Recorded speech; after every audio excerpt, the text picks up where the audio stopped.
Some grenades, yeah. Yeah, Wonka comes in with a nade. Lost track of my paramedic.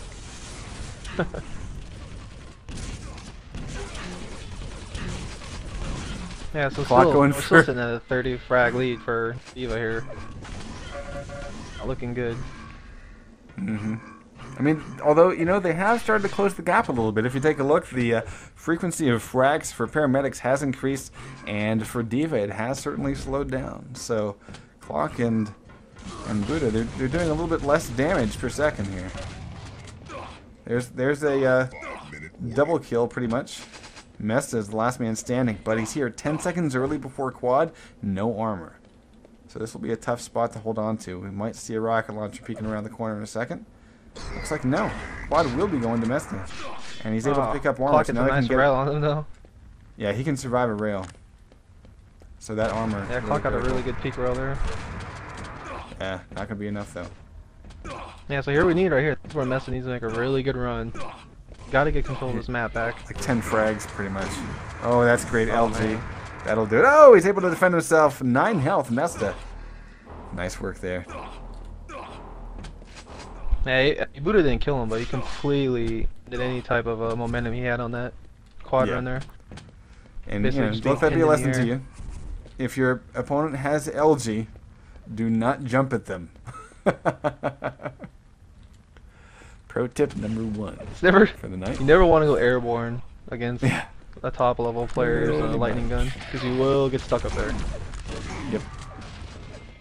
Gravity will have no meaning. Alright. So, but if we take a look at the accuracies, though, I think they kind of tell a story. Mesta's rocking a 16 rail 21 LG. We're going to take a look at Wonko. Wonko is at 51% rail 26 LG. Okay. But then, if you go and take a look, we've got the deaths 32 and 33 for paramedics. Clock has only died 14 times. Buddha 25. So Clock right now, you know, even though he's got a smaller score count compared to Buddha, he's kind of my MVP at the moment because he's managed to survive so much more times than anyone else on this map. So Yeah. And I think that's mostly, I think, due to the fact that he's down low there by that lightning gun hallway. right, but you know, but let's say, you know, if you take his death count and you make it more in line with everyone else, which is at about like 25, 30-ish, you know, let's say, you know, hand over 15 frags to paramedics, this thing is suddenly, you know, like a, you know, 40, you know, 47, 50-ish game. That's actually pretty close. So again, that ability to survive is really critical, and I'm always impressed whenever I see it.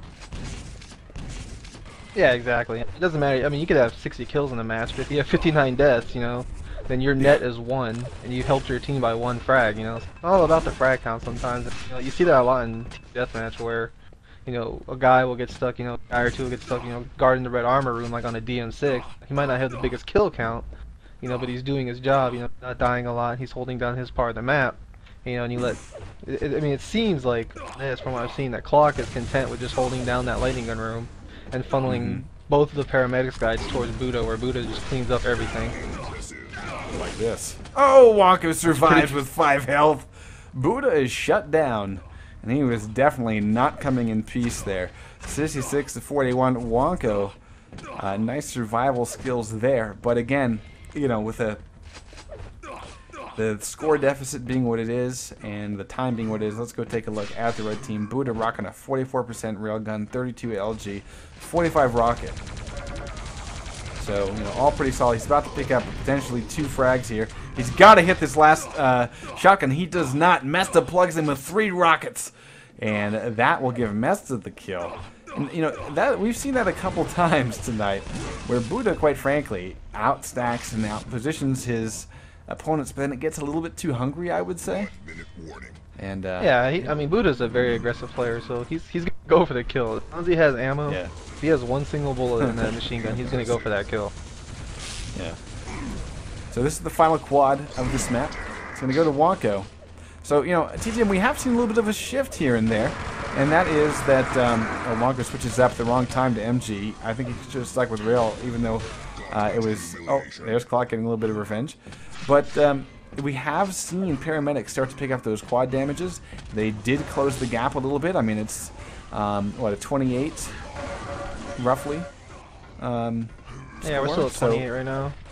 And yeah, I mean, they're picking up more quads, but I just don't know how much of that is, you know, Buddha and them kind of getting away from what they were doing earlier now that they had such a big lead. Yeah. You know, I think they're playing a little more aggressive now and like at least seeking out a few more kills. Yeah. Well, here's Clock coming back, 35 health, does pull down Mesta, and that'll be enough. 76 to 46. You know, pretty solid work there from the Divas, otherwise known as the Station, otherwise known as Buddha, 519, and Clock. And we're going to be going on to the second map. It's going to be Wonko and Mesta and Paramedics, and I believe the choices were something like this.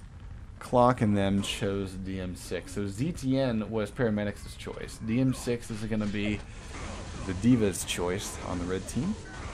So that could spell some doom. We have seen Paramedics a couple times in Team Deathmatch 2v2. And the biggest problem is their control of red armor. So I'm very curious to see what they put together. I'm going to do a little bit of a tour of the map before they press F3. Although that's probably coming in pretty quickly. Here is where the red armor spawns. And of course that's the opposite from 1v1s. We have basically an armor placement switch between red and yellow between Team Deathmatch and 1v1. So here's where red armor spawns. Makes the pillars far more interesting. There's an extra 50 health bubble. There's a rocket launcher here. There's a railgun that spawns on the bridge as normal. And here is where yellow armor spawns. As I mentioned, that flip-flop of position. Now the lightning gun and plasma gun also switch places. And we just saw the quad damage spawn in the center. And in 1v1s, this is where normally mega health spawns, but there's no mega. It is replaced with the quad. So those are the changes in this map. And I'm going to take this away here. I'm going to try to watch Buddha right off the start. And he goes to straight to RL and puts down Wonko. So I'm not sure what Wonko's start position was, but you know, he went down in 2 rockets, and they weren't exactly direct. So I'm a little bit curious. I guess maybe he didn't have that yellow armor.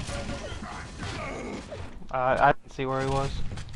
Yeah, but either way, Paramedics able to kind of even the score. It's a pretty normal start. Here comes red armor. Masta going to challenge with 30 health, but he does have. Oh, he didn't have. No, he did have position against Buddha, but what he didn't have was position against Clock, who had just picked up the railgun over at the rail bridge and came back around in order to defend red from afar. It worked out pretty well until Wonko double teamed. Buddha's going to be able to pick up the quad damage, and we're going to see a self-kill. Buddha gets the kill, but also kills himself 6-3. And we're just seeing teams fighting for this red armor. We're going to see it picked up by Wonko. We're going to follow him. He has a lack of weapons, but the armor will keep him alive in that shotgun battle. And TGM, this is looking a little bit closer. I'm liking it. Yeah, and Paramedics doing a little better job. You know, they're not being denied the weapons and all the armor like they were for that first 7 minutes of ZTN. So yeah, they're able to get a few more kills here, but it's really I expect this map to slow down a little bit. As maybe. You know, it always starts out aggressive at first, but I think teams kind of settle into what they want to do, what their strategy is, and then we'll see. Well, but I mean, you know, you were talking about how Buddha is a really aggressive player, and I just saw him double nade somebody for a kill. You know, really solid there. You know, do you feel like, you know, his style will pretty much not allow this thing to slow down? There's some nice rockets from Wonko. He's pushed Buddha off of yellow, but he comes back for it. Mesta now trying to double team. Great LG. That'll save his life. Yeah, his style is aggressive, so we'll see how he plays this. I don't know how much Clock and Buddha have really practiced together, to be honest. So I don't know what kind of strategy. Yeah, they had a pretty tight strategy down on the last map. I don't know if that was just something they had just come up with. I mean, both these guys are experienced team players, so they come up with a strategy. Ooh. Great air rocket tear by Wonko. Yeah. Yeah, both these guys have played enough TDM and TDS that they know how to stay in a position and how to play team-wise. Now the red armor, we're seeing huge battles over it. Both teams really throwing themselves at it. It looks like 519, DEVA may be able to pick up. Actually, red's going to be left for quad because red team really wants to go on this run. Buddha